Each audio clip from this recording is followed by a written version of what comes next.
নবীরা কবরে জিন্দা,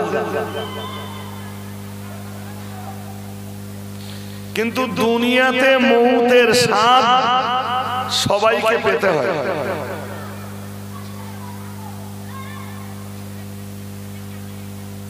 আমার কি কথা বুঝতে পারছেন?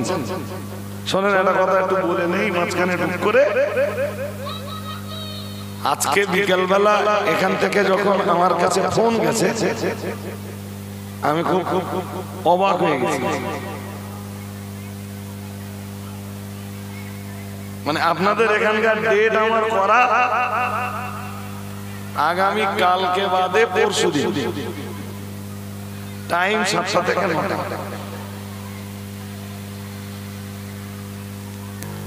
বিকেলবেলা বোধহয় তখন 5টা টপকেছে বেলা, আমারে ফোন করে বলছে, হুজুর আমাদের সবাই কখন আসবেন?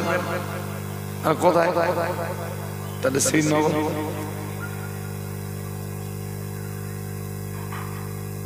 তা আমি না প্রথম দিকে ভাবতে পারছিলাম না যে আমি যাব কিভাবে, আর ওখান থেকে ব্যাক করব কখন, পরের প্রোগ্রামে যাব কখন, তাদের টাইম তো শিডিউল করে। তা আমি দেখলাম যে এদের সাথে এখন বকা মানে খানিকটা বেকার হবে।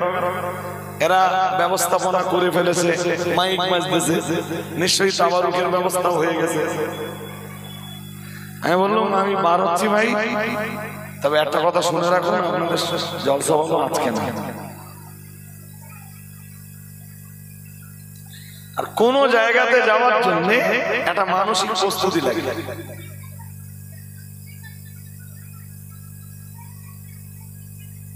হঠাৎ আপনাকে বললো আপনি মানসিক ভাবে তাড়াতাড়ি রেডি হতে পারবেন না। যেই হোক এসেছি, আমার হাতে যেটুকু সময় আছে ওইটুকু সময় নিয়েই আপনাদেরকে খুশি হতে হবে। এই জন্য সময় যেন আর একদম এলোমেলো না যায়, আমরা মুখ্য কথাগুলো শুনি। ওটা আহলুস সুন্নাহ ওয়াল জামাআতের আকীদা যে নবীরা কবর জগতে জিন্দা, কিন্তু দুনিয়াতে মউতের স্বাদ সবাইকে পেতে হয়েছে। আর এখনো যেসব নবী আম্বিয়ারা মরিনি তাদেরকেও মউতের স্বাদ পেতে হবে। যেমন ঈসা নবী এখনো আসমানে আছেন, কিয়ামতের নিকটবর্তী সময়ে পৃথিবীতে আসবেন, তিনি নিজ হাতে দাজ্জালকে মারবেন। রাসূলুল্লাহ বলেছেন, নবী নিজে ব্যবহার করতেছেন শব্দটা, বলতেছেন সুম্মা ইয়ামুতু, এরপরে ঈসা নবী মারা যাবেন।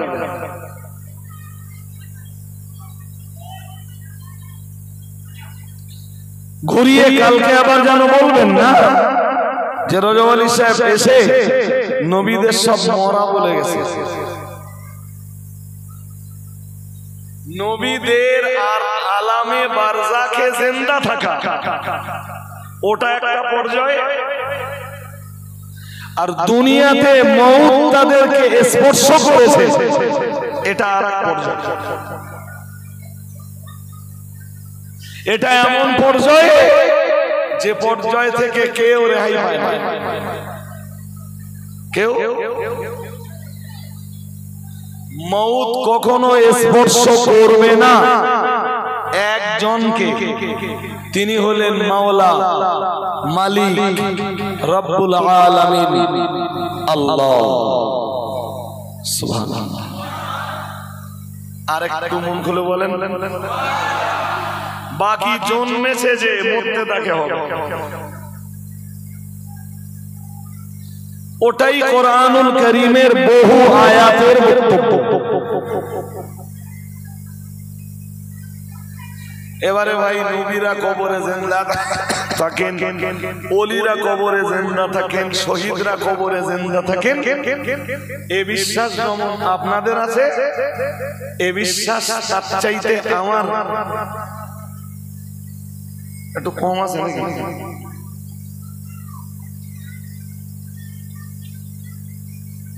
আমাদের রাসূলের ব্যাপারে আরো মারাত্মক কথা বলা হয়েছে। কি হয়েছে? ইন্নাহু হাইয়ুন ফি কবরিহি ইউসাল্লি ফীহি বিআযানি ওয়া ইকামাতিন। প্যারা নবী মুহাম্মদুর রাসূলুল্লাহ সাল্লাল্লাহু আলাইহি ওয়াসাল্লামের ব্যাপারে দুনিয়া ভরের নসিরত লেখকরা লিখেছেন, ইন্নাহু হাইয়ুন ফি কবরিহি, নিশ্চয়ই মুহাম্মদুর রাসূলুল্লাহ সাল্লাল্লাহু আলাইহি ওয়াসাল্লাম কবরের ভিতরে জিন্দা জিন্দা জিন্দা। আর একটু মন খুলে বলো।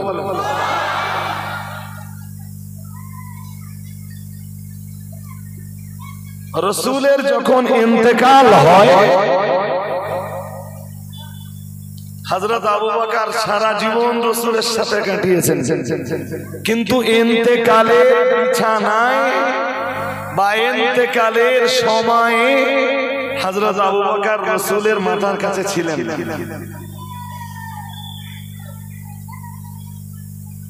সারা জীবন রাসূলের প্রিয় সাথী, ইন্তেকালের সময় হযরত আবু বকর কাছে নেই মানে কারণ অন্য কিছু নয়, তিনি নবীর অনুমতি নিয়েই কোন একটা কাজে গেছেন,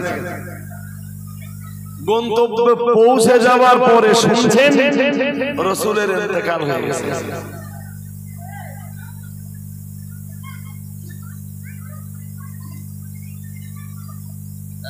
ওই মুখটার কাছে একটু খালি রাখেন, মানুষ যাতে ঢুকতে পারে। যাক যাক যাক যাক।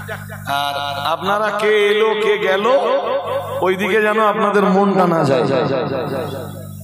হাজিরিনে মজলিস, তো হযরত আবু বকর যখন শুনলেন রাসূলের ইন্তেকাল হয়েছে, তো উনি জানেন যে অসুস্থ অবস্থাতে রাসূলুল্লাহ তখন অবস্থান করছিলেন হযরত আয়েশার ঘরে। তাহলে রাসূলের ইন্তেকাল হযরত আয়েশার ঘরেই হয়েছে, আর আয়েশা হযরত আবু বকরের মেয়ে, স্বভাবতই সোজা উনি হযরত আয়েশার বাড়িতে এসেছেন। ভিতরে ঢুকবার অনুমতি নিয়ে ভিতরে ঢুকেছে। রাসূলকে তখন একটা চাদর দিয়ে ঢাকা। হাদিসে আসছে হযরত আবু বকর চাদরটা সরালেন, ফাকাব্বালান নবিয়্যা সাল্লাল্লাহু আলাইহি ওয়াসাল্লাম, আমাদের নবীকে একটা চুম্বন দিলেন।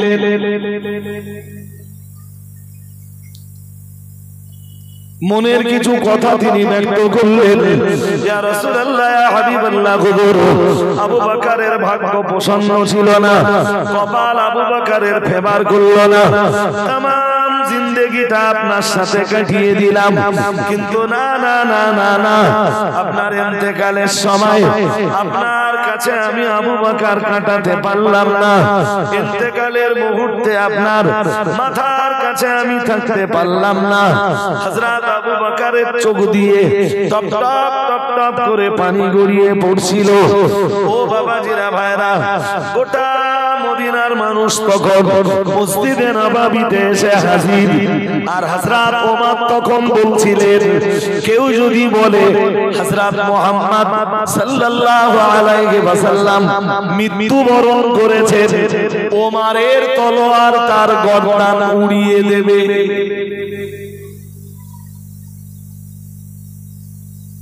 কেউ যদি বলে যে নবী মারা গেছে, নবী মউত নবীকে স্পর্শ করেছে, ওমর এটা মেনে নিতে পারছে না। তাই বাইরে তখন তিনি বলছেন, কেউ যদি বলে মউত রাসূলকে স্পর্শ করেছে, ওমরের তলোয়ার তার গর্দানে চমকাবে।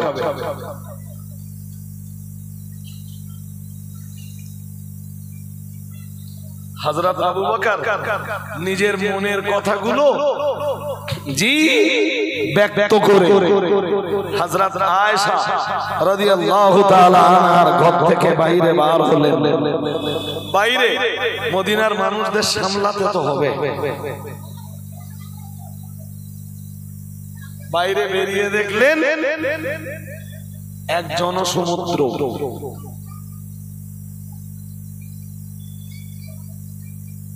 বিরাট এক জনসমাবেশ, আর সবার চোখ ওমরের দিকে। ঠান্ডা মাথায় হযরত আবু বকর রাদিয়াল্লাহু তাআলা আনহু তিনি সূরা আলে ইমরানের একটা আয়াত পড়লেন। আয়াতটা পড়ে তার ব্যাখ্যা করতে বোঝাতে বিষয়টা সময় সাপেক্ষ হয়। সূরা আলে ইমরানের এক আয়াত পড়লেন। আলেম হাফেজরা বলতে পারেন, আমি পড়লে তারা বলতে পারবেন। ওমা মুহাম্মাদুর ইল্লা রাসূলুন কদ খালাত মিন ক্বাবলিহির রাসূল। আয়াত এখানে শেষ হয়ে যায়, এরপরে এখন অংশ।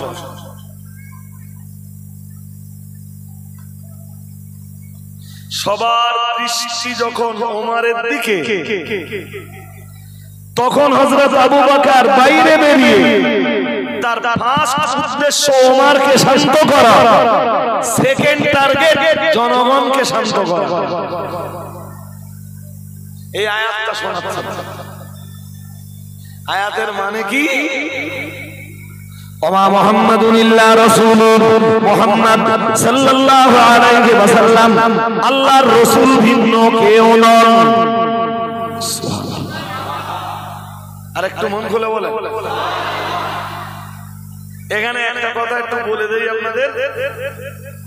আমি কোরআন পড়ে আর কোরআন বুঝে আমার যেটা অভিজ্ঞতা হয়েছে, পৃথিবীর সব নবীদেরকে নবী হওয়ার ঘোষণা তাদের কওমের কাছে নিজেদের করে নিতে হয়েছে। আমি বোঝাতে পারিনি, বলেন। ধরুন নূহ আলাইহিস সালামকে আল্লাহ যে জাতির জন্য নবী করে পাঠিয়েছেন, নূহ আলাইহিস সালাম সেই জাতির মাঝে যে বলছেন, শোনো আল্লাহ আমাকে তোমাদের জন্য নবী করে পাঠিয়েছেন। আমি নূহ, তোমাদের জন্য আল্লাহ আমাকে নবী করে পাঠিয়েছেন। সব নবীদের গল্প এক, পড়ে দেখুন। وَإِذْ قَالَ مُوسَى لِقَوْمِهِ يَا قَوْمِ لِمَ تُؤْذُونَنِي وَقَدْ تَعْلَمُونَ أَنِّي رَسُولُ اللَّهِ إِلَيْكُمْ। আমি আয়াত পড়ে পড়ে বোঝাতে গেলে তো সময় যায়।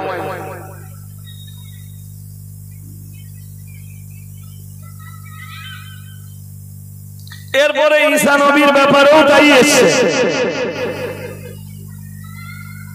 وإذ قال عيسى ابن مريم يا بني إسرائيل إني رسول الله إليكم। سبحان الله। ঈসা নবী তার উম্মতের কাছে এসে বলছেন, শোনো আল্লাহ আমাকে না তোমাদের জন্য রাসূল বানিয়েছেন। মুসা নবী একই কথা বলেছেন, নূহ নবী একই কথা বলেছেন, হুদ নবী একই কথা বলেছেন, সালেহ নবী একই কথা বলেছেন।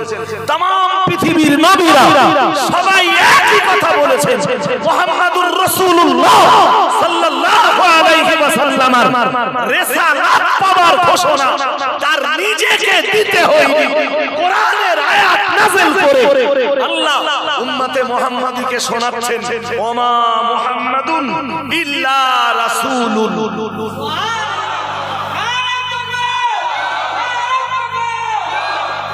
কে জানো মুহাম্মদ সাল্লাল্লাহু আলাইহি ওয়াসাল্লাম, তিনি আল্লাহর রাসূল।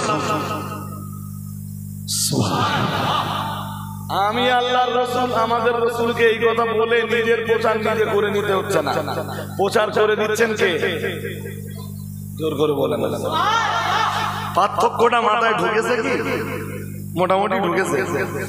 আর আরো বিস্তার ব্রেনে নেওয়ার জন্য আমার সময় লাগবে, গুছিয়ে গুছিয়ে আয়াতগুলো সব শোনাবো সব নবীদের ব্যাপারে। এট লাস্ট আমাদের নবীর কথা বলবো, তখন তো বিষয়টা যাবে।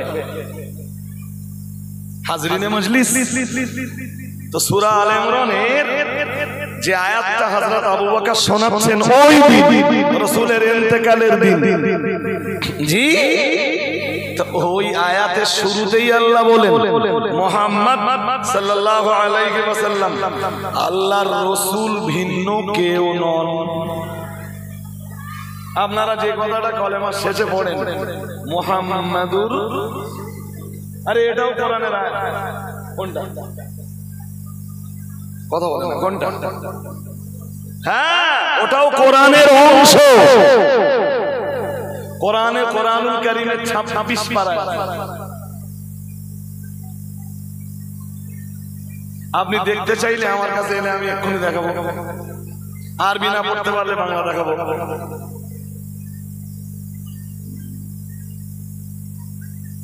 মুহাম্মদ সাল্লাল্লাহু আলাইহি ওয়াসাল্লাম যে আল্লাহর রাসূল, এই ঘোষণাটা আল্লাহ নিজে উম্মতে মুহাম্মাদীর কাছে করে দিয়েছেন, তার বান্দাদের মাঝে ঘোষণাটা নিজেই দিয়েছেন।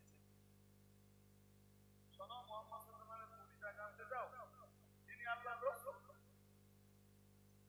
ওই এক কথা সূরা আহজাবের 25 নম্বর আয়াত, মা কানা মুহাম্মাদুন আবা আহাদিন মিন রিজালিকুম ওয়ালাকিন রাসূলুল্লাহি রাসূলুল্লাহি ওয়া খাতামান নাবিয়্যিন।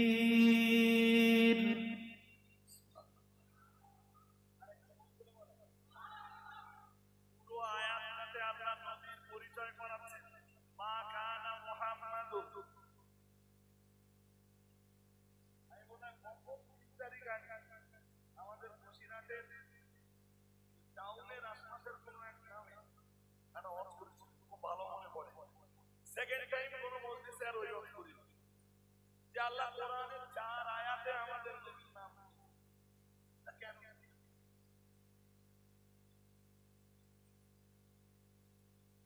কোরআনুল কারীমের 4 জায়গায় আল্লাহ আমাদের নবীর নামটা উল্লেখ করেছেন। কেন উল্লেখ করেছেন?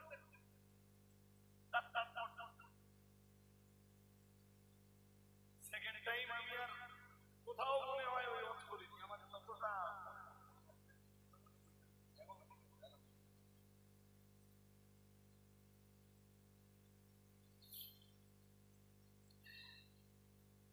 আল্লাহ পাক সূরা আহজাবের 40 নম্বর আয়াতে একই কথা জানিয়েছেন, মা কানা মুহাম্মাদুন আবা আহাদিন মির রিজালিকুম ওয়ালাকিন রাসূলুল্লাহ।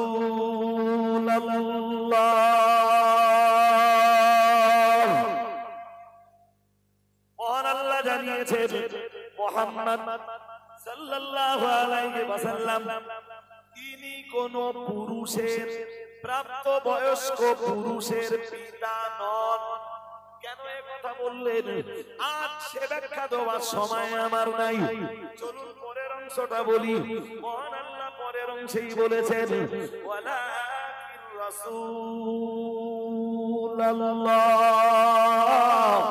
মহান আল্লাহ জানিয়েছেন বরং তিনি আল্লাহর রাসূল। কে আল্লাহর রাসূল? মুহাম্মদ সাল্লাল্লাহু। হযরত আবু বকর রাসূলের ইন্তেকালের দিনে সূরা আলে ইমরানের যে আয়াত পড়ছেন, ওই আয়াতের শুরুতেই আছে ওমা মুহাম্মাদুন ইল্লা রাসূলুন।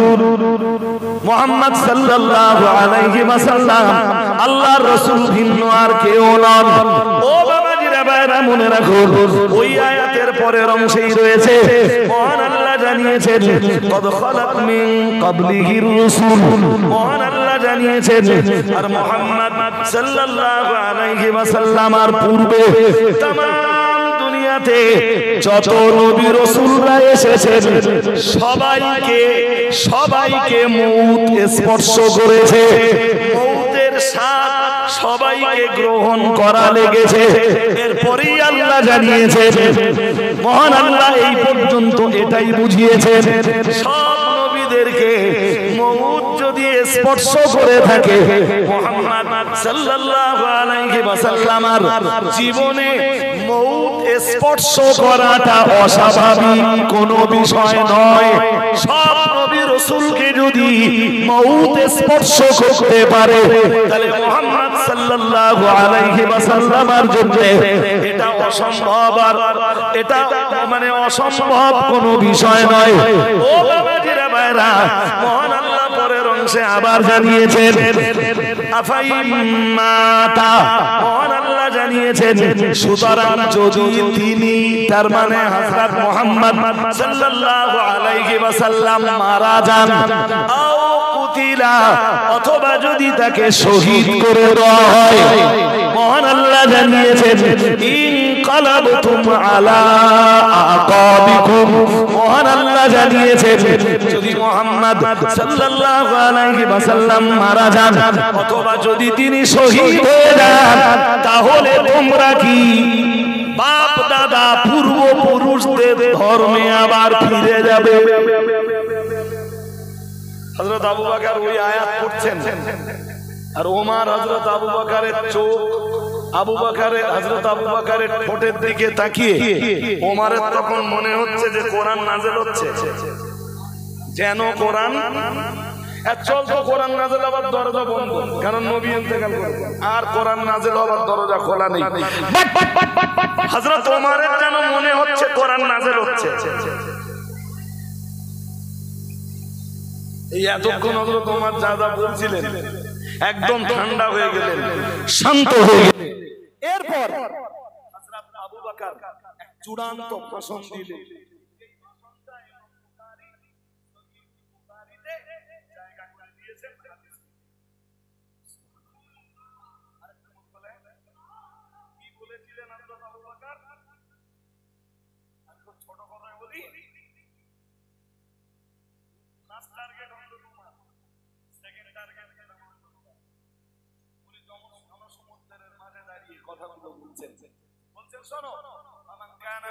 يعبد محمدا صلى الله عليه وسلم فإن محمدا صلى الله عليه وسلم قد مات ومن كان يعبد الله فإن الله حي لا يموت। আল্লাহ পাকের নবী সাহাবী হযরত আবু বকর সেদিন বলেছিলেন, তোমরা যদি এতদিন হযরত মুহাম্মদ সাল্লাল্লাহু আলাইহি ওয়াসাল্লামের জন্য ইবাদত করে থাকো, তোমরা যদি ইবাদত করে থাকো হযরত মুহাম্মদ সাল্লাল্লাহু আলাইহি ওয়াসাল্লামের জন্য, তাহলে তোমরা মনে রাখো আজ আমি আবু বকর এই হাজার হাজার জনগণের সামনে দাঁড়িয়ে সাক্ষ্য দিচ্ছি, ইন্না মুহাম্মাদান সাল্লাল্লাহু আলাইহি ওয়াসাল্লাম কদ মাত, জেনে রাখো মুহাম্মদ সাল্লাল্লাহু আলাইহি ওয়াসাল্লাম মৃত্যুবরণ করেছেন।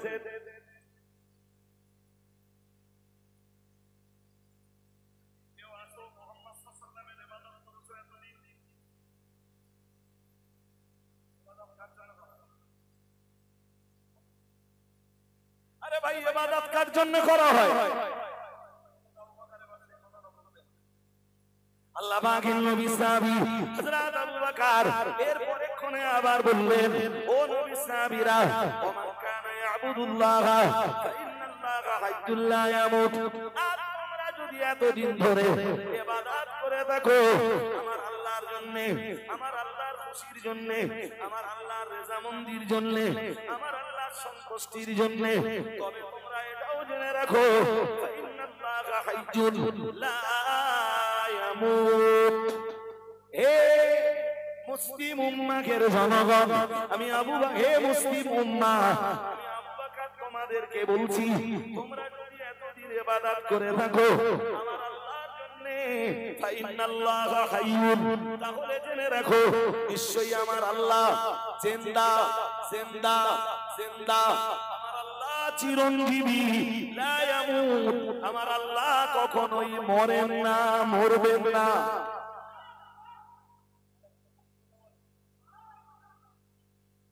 শুধু এখানটা আকীদা ঠিক করে বাড়ি যান। নবীরা কবর জগতে আলামে বারজাখে জিন্দা, তাদের বারজাখী জগতের হায়াত এক জিনিস,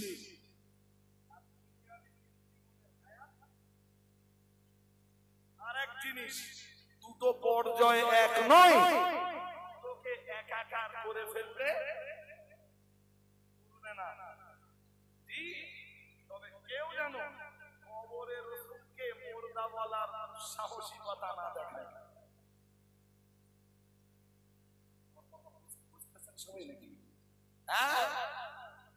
হাজিরিনে মজলিস চলে যাওয়ার পরে কেউ সমালোচনা করবেন, পর্যালোচনা করবেন, আপনার দায় আপনার উপর চেপে যাবে।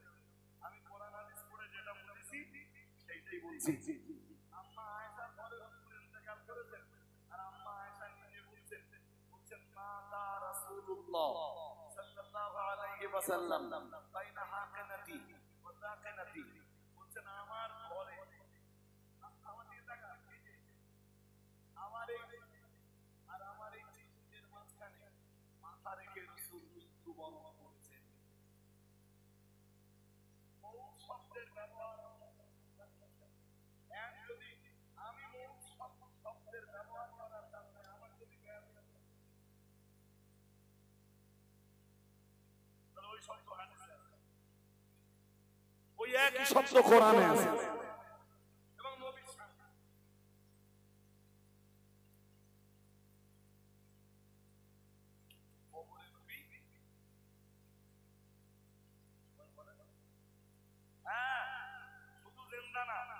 আমাদের আমালগুলো সব রাসূলের কাছে পেশ করা হয়।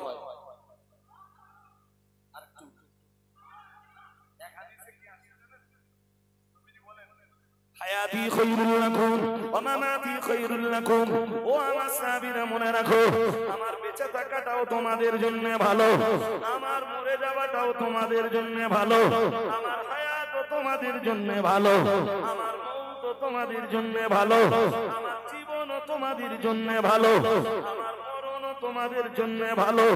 ও বাবাজিরা ভাইরা, স্বভাবতই রাসূলুল্লাহকে সাহাবারা জিজ্ঞাসা করলেন, ইয়া রাসূলুল্লাহ, ইয়া হাবিবাল্লাহ, হুজুর, একজন মানুষের হায়াত আমাদের জন্য অবশ্যই ভালো, আর সেই ব্যক্তি যদি আপনি হন, ইয়া রাসূলুল্লাহ, ইয়া হাবিবাল্লাহ, হুজুর, আপনার বেঁচে থাকা, আপনার জীবন নিঃসন্দেহে আমাদের জন্য ভালো, ইয়া রাসূলুল্লাহ, ইয়া হাবিবাল্লাহ, হুজুর, কারণ আপনার ওসিলায় আমরা দ্বীন পেলাম, আপনার ওসিলায় ঈমান পেলাম, আপনার ওসিলায় কোরআন পেলাম, আপনার ওসিলায় আমরা জাহান্নামের রাস্তা পরহেজ করতে শিখলাম, আপনার ওসিলায় আমরা জান্নাতের রাস্তায় চলতে শিখলাম। ইয়া রাসূলুল্লাহ, ইয়া হাবিবাল্লাহ, হুজুর, আমরা চরম অজ্ঞতার ভিতরে ছিলাম, আল্লাহ আপনার ওসিলায় এই চরম পর্যায়ের অজ্ঞতা থেকে আমাদেরকে মুক্তি দিয়েছেন। হুজুর, আপনার হায়াত আমাদের জন্য ভালো, আপনার জীবন আমাদের জন্য ভালো। ইয়া রাসূলুল্লাহ, ইয়া হাবিবাল্লাহ, হুজুর, এটা তো আমরা বুঝতেই পারছি। ইয়া রাসূলুল্লাহ, ইয়া হাবিবাল্লাহ, হুজুর, আপনার ইন্তেকাল, আপনার মওত, আপনার মরণ আমাদের জন্য ভালো, আপনার মওত আমাদের জন্য কল্যাণ, এটা তো আমরা বুঝতে পারলাম না। ইয়া রাসূলুল্লাহ, ইয়া হাবিবাল্লাহ, হুজুর, আমরা পাপ করে জাহান্নামের কিনারায় পৌঁছে গিয়েছিলাম, আপনি আমাদেরকে জাহান্নামের কিনারা থেকে টেনে আল্লাহর দয়ার জান্নাতের রাস্তা দেখিয়েছেন। আমরা পাপের সাগরে হাবুডুবু খাচ্ছিলাম, ওই পাপের সাগর থেকে হাত ধরে টেনে টেনে টেনে টেনে আজ আপনি আমাদেরকে জান্নাতের কিনারায় পৌঁছে দিয়েছেন। ইয়া রাসূলুল্লাহ, ইয়া হাবিবাল্লাহ, হুজুর, আপনার ওসিলায় দ্বীন পেলাম, ঈমান পেলাম, ইসলাম পেলাম, শরিয়ত পেলাম, কোরআন পেলাম, সুন্নাত পেলাম। ইয়া রাসূলুল্লাহ, সব আপনার ওসিলাতে পেলাম, সুতরাং আপনার জীবন আমাদের জন্য ভালো, এটা তো আমরা বুঝতেই পেরেছি। ইয়া রাসূলুল্লাহ, আপনার ইন্তেকাল আমাদের জন্য ভালো, আপনার মওত আমাদের জন্য ভালো, কিছুতেই তো বুঝতে পারলাম না।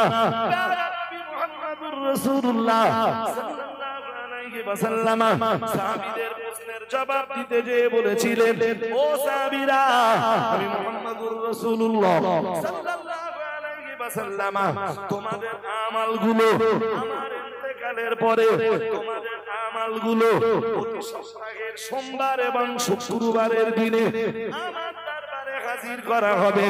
সপ্তাহের যে দিনগুলিতে আমি দেখব তোমাদের নেকির পরিমাণ বেশি হয়েছে, গুনার পরিমাণ কম হয়েছে, আমি খুশিতে বাগবাগ হয়ে যাব। আমি আল্লাহর প্রশংসা করব, আমি আল্লাহর গুণকীর্তন করব, আমি কবরের ভিতরেই আলহামদুলিল্লাহ পড়ব। ও আমার সাহাবীরা মনে রাখো, কিন্তু সপ্তাহের যে দিনগুলিতে আমি নবী দেখব তোমাদের গুনার পরিমাণটা বেশি হয়েছে, নেকির পরিমাণটা কম হয়েছে। মুহাম্মদুর রাসূলুল্লাহ সাল্লাল্লাহু আলাইহি ওয়াসাল্লাম সপ্তাহের ওই দিনগুলিতে আমি আল্লাহর কাছে তোমাদের গুনাহ সমূহের জন্য ক্ষমা চাইতে থাকব। ও আমার সাহাবীরা মনে রাখো, এজন্য আমি মুহাম্মদুর রাসূলুল্লাহ সাল্লাল্লাহু আলাইহি ওয়াসাল্লাম আমার হায়াত তোমাদের জন্য ভালো, আমার মউত তোমাদের জন্য ভালো।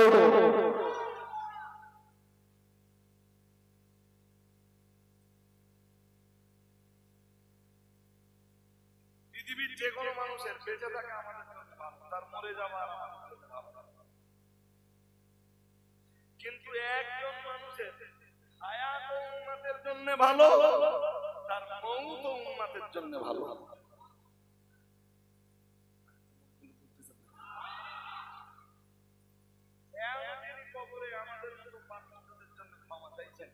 আল্লাহ আমার উম্মত বোঝে না, আমার উম্মত নাদান, আমার উম্মত নির্বোধ, আমার উম্মত অবুঝ, আমার উম্মত জাহেল।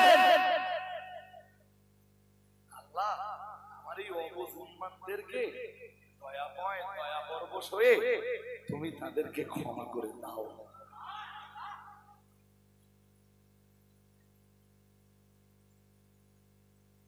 এই কারণে বসে শেষ কেবলা লিখতেছেন, আমি অন্য বইতেও পড়েছি, ইন্নাহু হাইয়ুন ফি কবরিহি, প্রিয় নবী মুহাম্মদুর রাসূলুল্লাহ সাল্লাল্লাহু আলাইহি ওয়াসাল্লাম তিনি তার কবরের ভিতরে জিন্দা জিন্দা জিন্দা, শুধু জিন্দা নন, এরপরে আরো একটা কথা বলা হয়েছে, ইউসাল্লি ফিহি বিআযানি ওয়া ইকামাতিন। চার বাংলা মানে হলো প্রিয় নবী মুহাম্মদুর রাসূলুল্লাহ সাল্লাল্লাহু আলাইহি ওয়াসাল্লাম কবরের ভিতরে জিন্দা জিন্দা জিন্দা, শুধু তাই নয়, আমার নবী 5 ওয়াক্ত নামাজ কবরের ভিতরে আযান এবং ইকামতের সঙ্গে আদায় করে থাকেন। আমার নবীর কবরের ভিতরে আযানও হয়, ইকামতও হয়।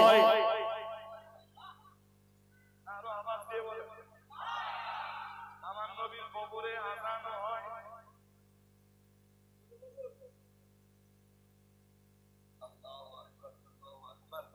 লা ইলাহা ইল্লাল্লাহ। আল্লাহ সব ক্ষমতার অধিকারী, তো সব ক্ষমতার অধিকারী। পৃথিবীর বহু মানুষ তো নবীকে চিনতেই পারে না। এই জন্য এক শ্রেণীর মানুষ যখন এই রবিউল আউয়াল মাসের একদম প্রথম থেকে দিয়ে শেষ তারিখ পর্যন্ত নবীর নামের মিলাদের মাহফিলের আয়োজন করে, আর এক শ্রেণীর মানুষ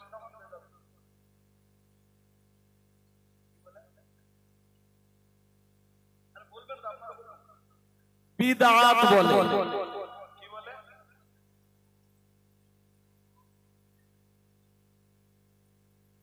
আল্লাহ তাদের বিরুদ্ধে না আমার কোনো মন্তব্য নেই। তারা আমাদেরকে, আমাদের এই কাজটাকে বেদাত করতে মানে আমাদেরকে বললো মুবতাদি, অন্যভাবে তারা আমাদেরকে বললো পথভ্রষ্ট। শুধু পথভ্রষ্ট বলে ছাড়লো না, অন্যভাবে আমাদের এই কাজটাকে বেদাত বলে তারা আমাদেরকে জাহান্নামী সাব্যস্ত করলো। আমরা তাদেরকে জাহান্নামী বলবো না, পথভ্রষ্ট বলবো না, গোমরা বলবো না, তাদের জন্য দোয়া চাইবো, আল্লাহ তাদেরকে সবুজ দান করুন, বলুন আমিন।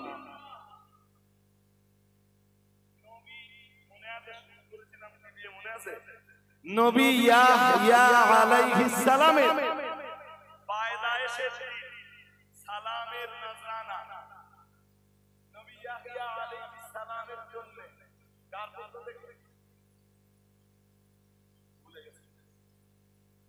আরে সূরা মারিয়ামের 15 নম্বর আয়াত পড়ে বোঝাচ্ছিলাম ওয়া সালামুন আলাইহি ইয়াওমা উলিদতু।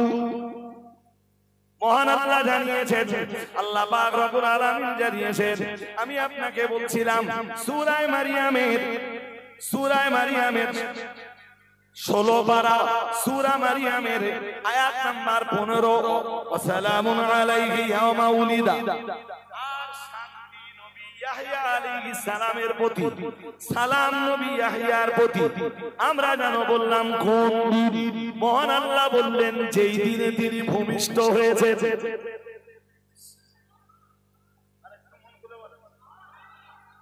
ইয়াহইয়া নবীর পয়দায়েশের দিনের জন্য আল্লাহর পক্ষ থেকে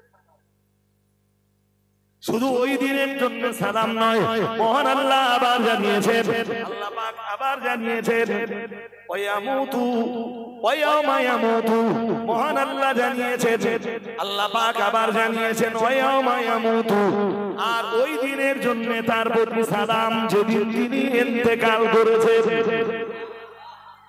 নবী ইয়াহইয়া মহান আল্লাহ আবার জানিয়েছেন ওয়ায়াউমা ইউবাসু হাইয়া।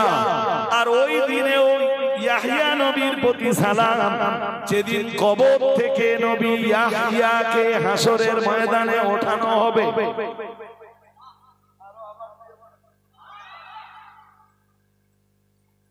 তোমরা নবী আম্বিয়াদের পয়দায়েশের আলোচনা কোরআনে খুঁজে পাও না, আমরা তো খুঁজে পেলাম।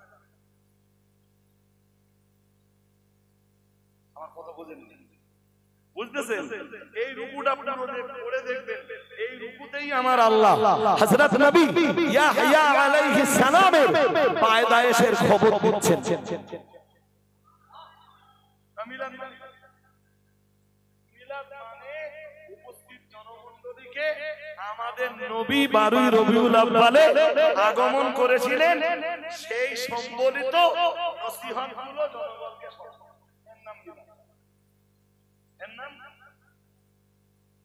এতে তোমার সমস্যাটা কোন জায়গায় ভাই সাহেব? তুমি বলতে পারো হাদিসে নেই, এইটা তো হয় তুমি ওই যোগ্যতার স্তরে পৌঁছাতে পারোনি, নইলে তুমি হিংসায় পড়ে এই কথা বলতো হাদিসে। নইলে তুমি আমার কাছে এলে আমি হাদিস করে দেখিয়ে দিচ্ছি তোমার। তুমি যদি না পড়তে পারো আমি পড়ে দিচ্ছি, তুমি যদি আরবি না পড়তে পারো আমি বাংলা লেখাচ্ছি, আমার কাছে চলে এসো। ইমাম বাইহাকি রাহমাতুল্লাহ আলাইহি তার দালাইলুন নবুওয়া নামীয় গ্রন্থে আমার নবীর পয়দায়েশের পরে 4টে অধ্যায় রচনা করেছেন। হাদিসের কিতাব শুনছেন নাকি? ইমাম বাইহাকি দালাইলুন নবুওয়া কিতাবে আমার নবীর পয়দায়েশের ব্যাপারে 4টে অধ্যায় রচনা করেছেন হাদিসের কিতাবে। তোমার চোখ যদি ওই পর্যন্ত না পৌঁছায় তাহলে হাদিসে আমার নবীর বেলাদাতের আলোচনা আছে, আমার নবীর ভূমিষ্ঠ হওয়ার আলোচনা বলে না। তা সেই আলোচনাগুলো কোন মৌলানা যদি শ্রীনগর গ্রামে এসে মুসলিম জনগণকে আমাদের নবীর আগমনের সেই মেসেজগুলো যদি হাদিসের তথ্য দিয়ে কোরআনুল কারীমের তথ্য দিয়ে শ্রীনগরের মুসলিমদের কাছে পেশ করে, এতে গুনাহ হবে? হাদিসের কিতাবে আছে, ওতে গুনাহ হয় না। কোরআনের ভিতরে আছে, ওতে গুনাহ হয় না। আর ওইগুলো আলোচনা করলেই গুনাহ হবে? হ্যাঁ না, কিছু বলবেন তো? হয় বলেন যে আমরা বুঝতে পেরেছি, আর না বলেন যে আমরা বুঝতে পারছি না, পারি না। ভাই লম্বা আলোচনা অবকাশ আমার নেই গো।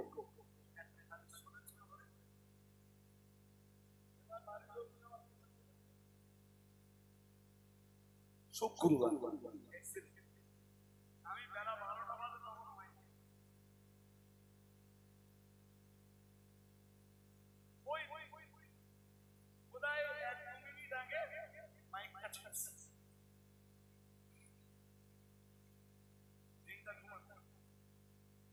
হাদিস শরীফ বিবরণ দিয়েছে প্রিয় নবী মুহাম্মদুর রাসূলুল্লাহ সাল্লাল্লাহু আলাইহি ওয়াসাল্লাম নবী আমার জানিয়ে দিয়েছেন ইন্না ইয়াউমাল জুমআতি সাইয়্যিদুল আইয়াম আও কামা ক্বালা আলাইহিস সালাম প্রিয় নবী মুহাম্মদুর রাসূলুল্লাহ সাল্লাল্লাহু আলাইহি ওয়াসাল্লাম নবী আমার জানিয়েছেন নিশ্চয়ই যত দিন রয়েছে শ্রেষ্ঠ দিন হলো জুমার দিন।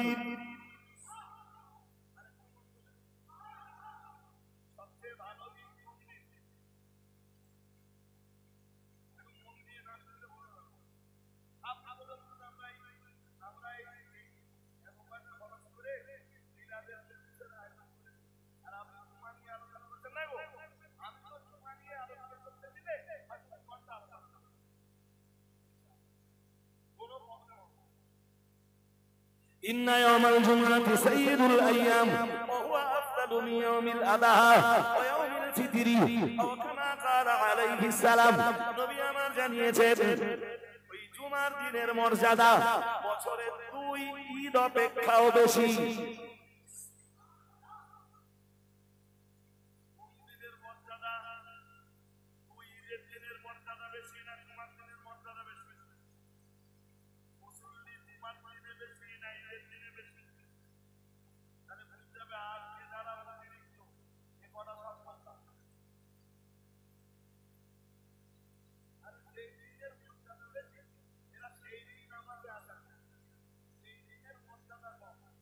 সেই দিনে এসে হারে তাহলে এখন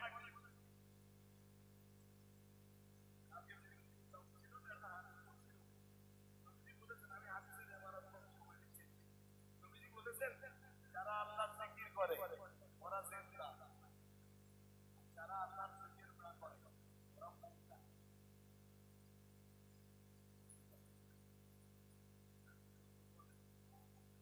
আর আল্লাহ সবচাইতে বড় জিকিরের নাম নামাজ।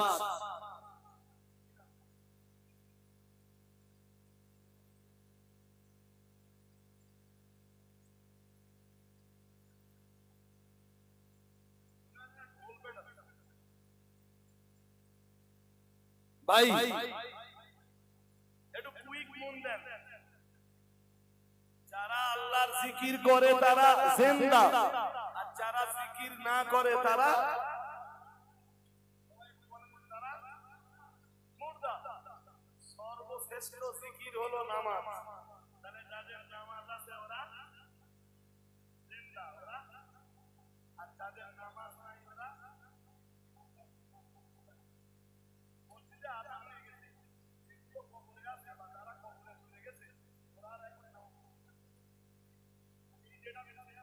এটাও নামাজ পড়তেছে না। তাহলে মুর্দার সাথে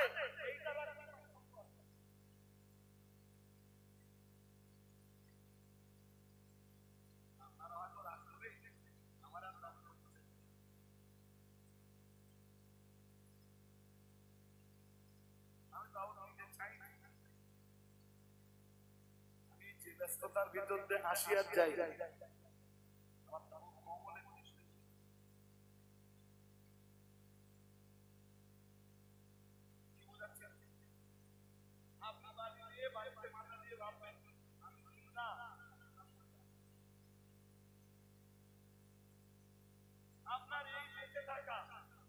নামাজহীন অবস্থায় বেঁচে থাকাটা তো বেঁচে থাকা নয়। বেঁচে থাকার মূল্য হবে তখন যখন নামাজ নিয়ে বাঁচবেন। নামাজ না নিয়ে বেঁচে আছেন মানে অসুস্থ জীবন নিয়ে বেঁচে আছেন। কি জীবন? কোনো ওষুধ খেতে হয় না, এরপরও আমি বলছি আপনার জীবন অসুস্থ।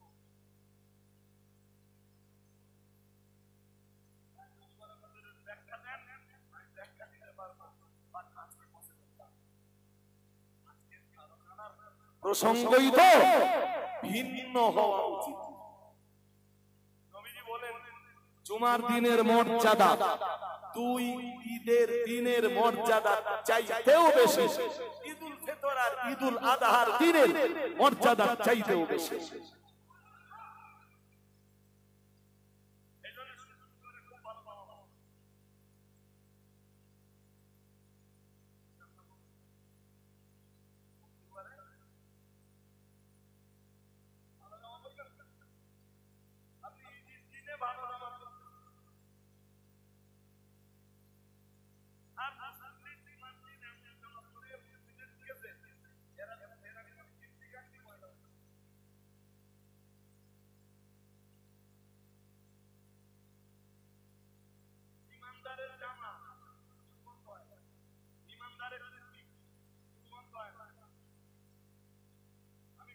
করে বলছি, তবে এখানে এমন মানুষ আছে ভয় করে জামা শুনলে মন করে টুপিটা নিলে মনে হবে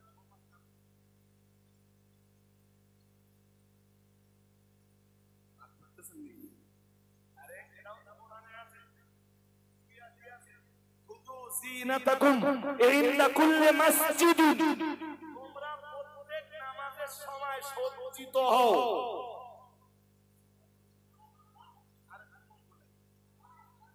কিসের সময় সজ্জিত হও? ভাই নামাজ পড়তেছে, জোহরের নামাজ, আমি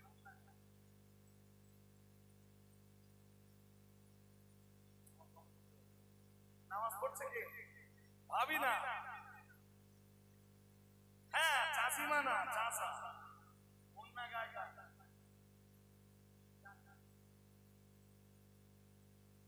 আরে আফসোস, তুমি তোমার রবের সামনে দাঁড়াবা, তোমার রব তোমায় দেখবে, তুমি ভাবি অন্যা গায়, তুমি নীলা জামা গায়, তুমি শামা পরা জামা গায়, বন্ধময় জামা গায়ে, এটা হতে পারে না। জুমার দিনের আরো মর্যাদা, ইনশাআল্লাহ বলুন ইনশাআল্লাহ। আল্লাহর হাবিব সাল্লাল্লাহু আলাইহি ওয়াসাল্লাম এই জুমাতে যাওয়ার আগে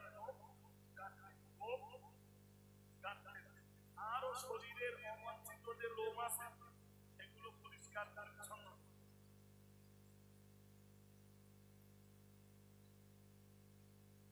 ফর এক্সাম্পল, গোবরের লোম না কাটলে দীর্ঘ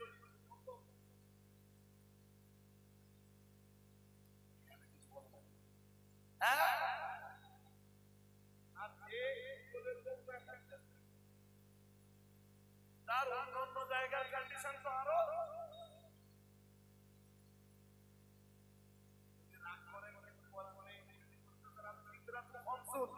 ও সাহাবীরা জানো, নবীদের সুন্নাত হলো 5টা। নবীদের সুন্নাত কয়টা? 5টা। এক নম্বরে বলতেছেন আল-কিতা, বাচ্চাদের কান্না। 2 নম্বরে বলতেছেন ফাল-ইস্তিহদার, নবীর অবাঞ্ছিত কেশ উচ্চ পরিষ্কার করা। 3 নম্বরে বলতেছেন আল্লাহর হাবিব বলতেছেন আল খিদান ওয়াল ইস্তিহদার। 3 নম্বরে রাসূলুল্লাহ বলতেছেন, ও সাহাবীরা অকসু শারিব, গোপ কাটা।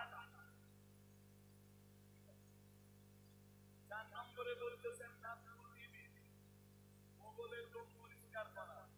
5 নম্বরে নবীজি বলতেছেন তাকলিমুল আসফার, নখ কাটা। দেখি আমি না, জুমার দিনের অনেক মর্যাদা। ইমানদার সবসময় পরিষ্কার করবে। এই যে স্টাইল করবে না, স্টাইল দেখাবে না, বাট ইমানদার সব সময় পরিষ্কার পরিচ্ছন্ন থাকবে। ইনশাআল্লাহ বলুন। হ্যাঁ, দাড়ি কেটে পুরো পরিষ্কার করে ফেলবে।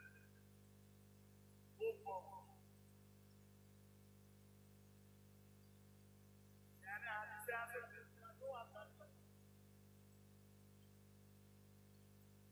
আর উম্মাত দাড়ি কেটে পুরো প্ল্যাটফর্ম করে ফেলেছে। আর গোপ এরকম করে মোড়া।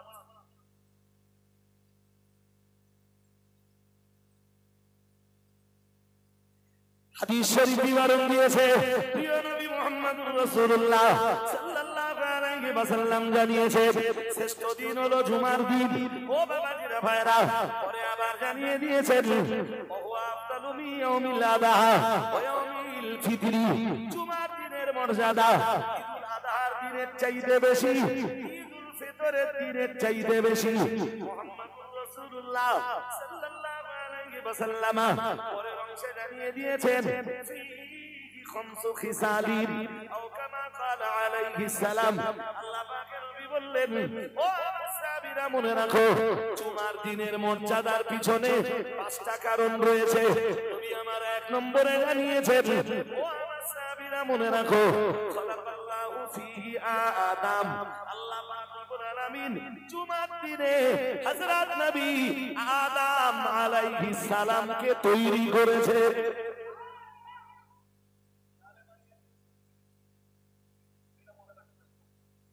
জুমার দিনের মর্যাদার দ্বিতীয় কারণ হলো ওয়ানজালাল্লাহু ওয়াহাবাতাল্লাহু ফীহি আদম, আল্লাহ পাক রব্বুল আলামিন এই জুমার দিনে হযরত নবী আদম আলাইহিস সালামকে দুনিয়ায় পাঠিয়েছেন।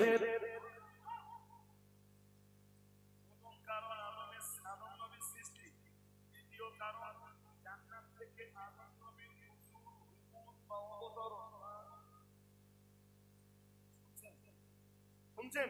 আমার ধর্ম করার সময় নেই বাবা। 3 নম্বর কারণ হলো ওই জুমার দিনে আল্লাহ আদম নবীকে আবার উঠিয়ে নিয়েছেন।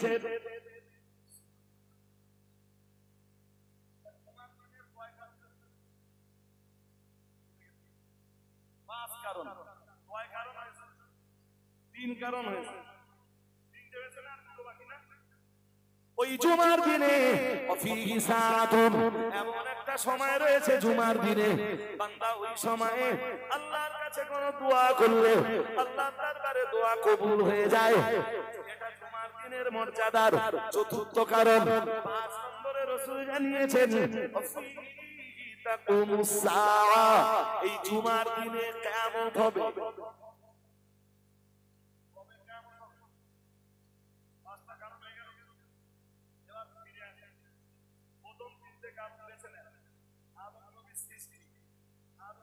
জান্নাত থেকে নিচে নেমে আসা, মানে দুনিয়ায় নেমে আসা।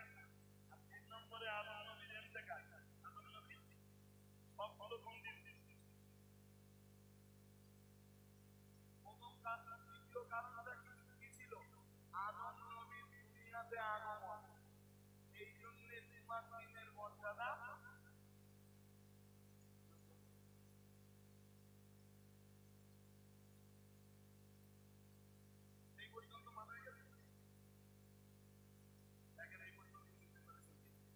আদম আলাইহিস সালাম জুমার দিনে দুনিয়াতে এসেছেন, তাই জুমার দিনের এত মর্যাদা।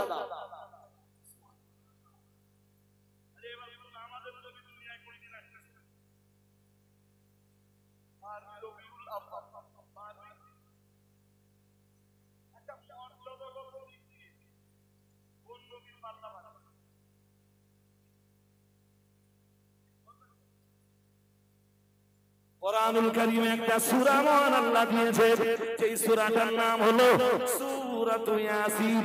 মহান আল্লাহ জানিয়েছেন, ওই সূরার শুরুতেই জানিয়েছেন, ইয়াসিন ওয়াল কুরআনিল হাকীম ইন্নাকা লামিনাল মুরসালিন আলা সিরাতিন মুস্তাকিম তানসিলাল আজিজির রহিম। শুরুতেই বলেছেন ইয়াসিন। তাফসীর কারকরা লিখেছে, ইয়াসিনের মর্ম দুনিয়ার কেউ জানে না, কেবল আল্লাহই জানেন। এটা ইয়াসিনের প্রথম পক্ষ, ওর অর্থ কেউ জানে না, তাফসীর কারকরা এবারে আনুমানিক কিছু অর্থ দিয়েছে যে এটা হতে পারে। আল্লাহু আকবার। যারা এতগুলো কোরআনের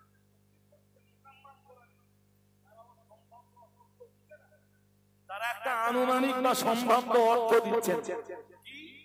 ইয়াসিন, ইয়া হরফে নিদা, ইয়া মানে হলো হে, সিন মানে সাইয়্যিদুন নবীয়্যিন সাইয়্যিদুল মুরসালিন, ইয়া মানে হে, সাইয়্যিদুন নবীয়্যিন মানে নবীদের নেতা, হে নবীদের নেতা।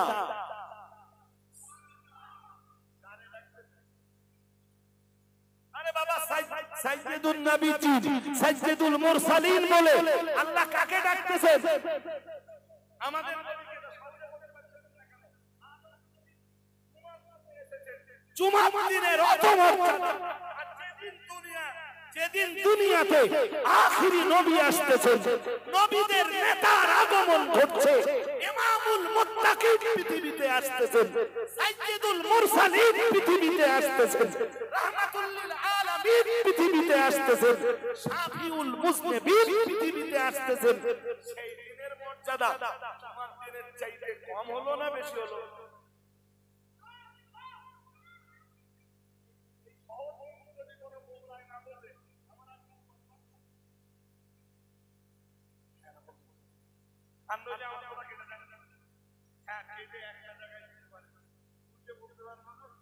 তোমার দিনের মর্যাদার কারণেই তোমার দিনে আল্লাহ 2 রাকাত নামাজ ফরজ করে দিয়েছেন।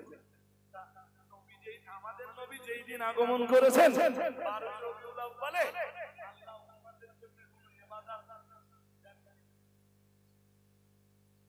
যদি না বলেন, তোমার দিনের মর্যাদা আছে বলে আল্লাহ 2 রাকাত নামাজ তোমার দিনে ফরজ করে দিয়েছেন।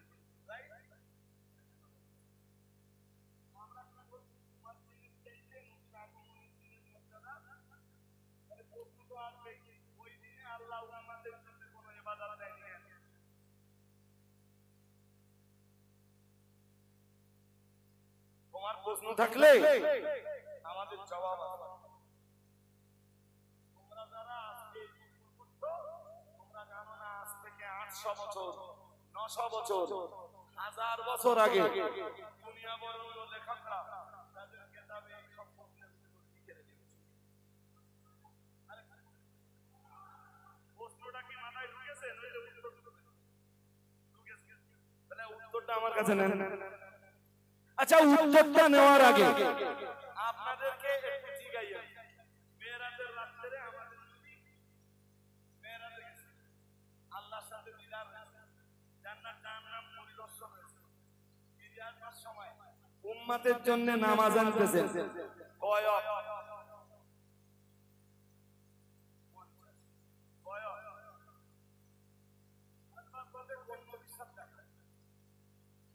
মুসা আলাইহিস সালাম কি বললেন আপনারা জানেন, ওই সব কথা আমি বলছি। মুসা আলাইহিস সালাম বললেন ফিরে যান, কারণ আপনার উম্মত 50 ওয়াক্ত নামাজ আদায় করেছে, আপনার রবকে বলুন রবের হালকা। নবী ফিরে গেলেন, আল্লাহ 10 ওয়াক্ত কমিয়ে দিলেন, 40 নিয়ে ফিরতেছেন।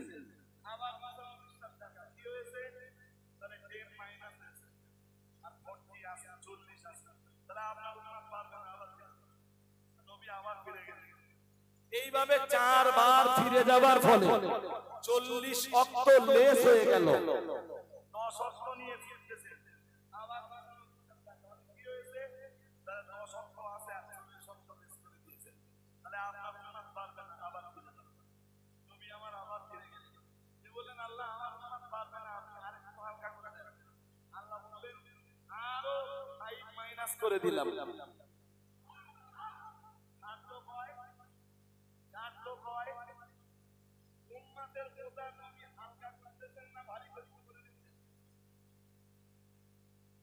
নবীর কারণে উম্মতের বোঝা হালকা হচ্ছে না ভারী হচ্ছে?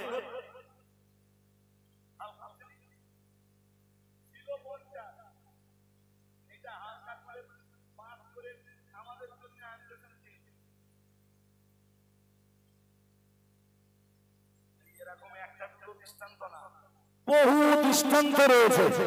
নবী উম্মতের বোঝা বাড়ানোর জন্য আসেননি, নবী উম্মতের বোঝাটা হালকা করার জন্য। আবার জিজ্ঞেস করছি, আপনার উত্তর দিতে হবে, আপনারা উত্তর না দিলে আমার এই কথাগুলো বলবেন না। নবী আসতেছেন উম্মতের বোঝা হালকা করে দিতে না ভারী করে দিতে?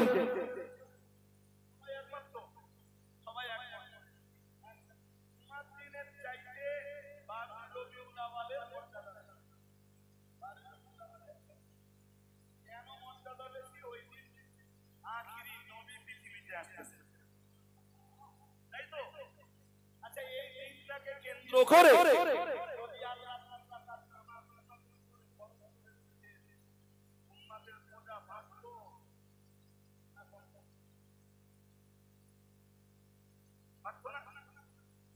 নবীর আগমনের দিনকে কেন্দ্র করে নবীর আগমনের দিনের মর্যাদার দিকে তাকিয়ে আল্লাহ উম্মতে মুহাম্মাদির উপর 2 রাকাত নামাজ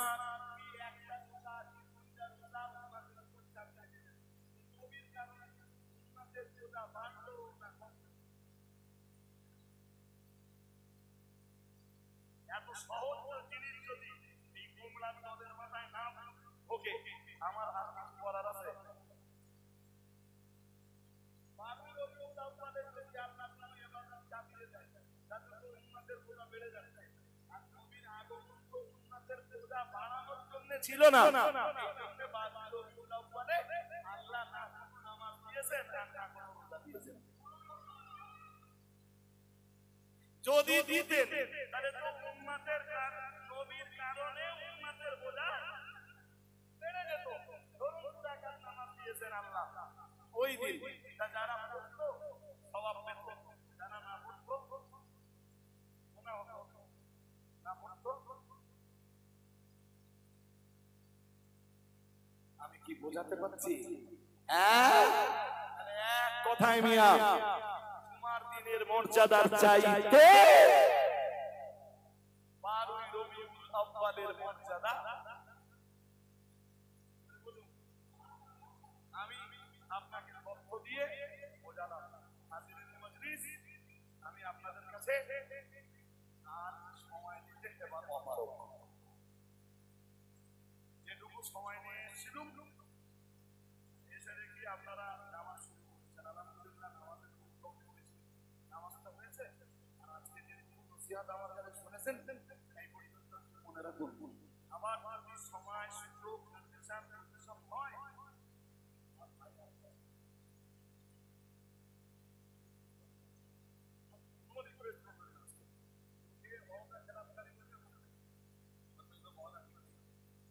হাজিরিন মজলিস, তো এই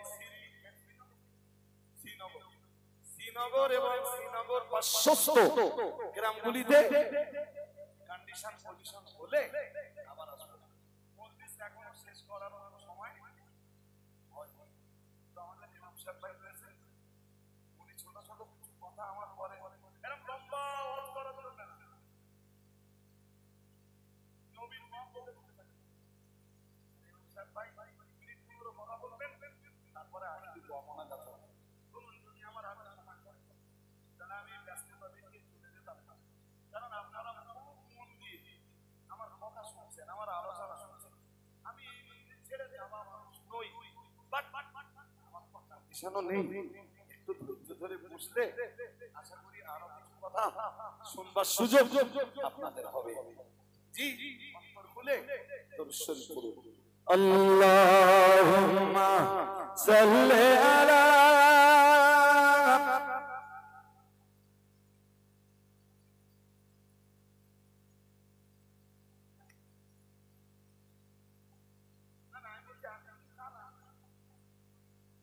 সবার দাবি আমার কাছে একটু দোয়া নেবেন। কার দোয়া মজলিসে কখন কবুল হবে?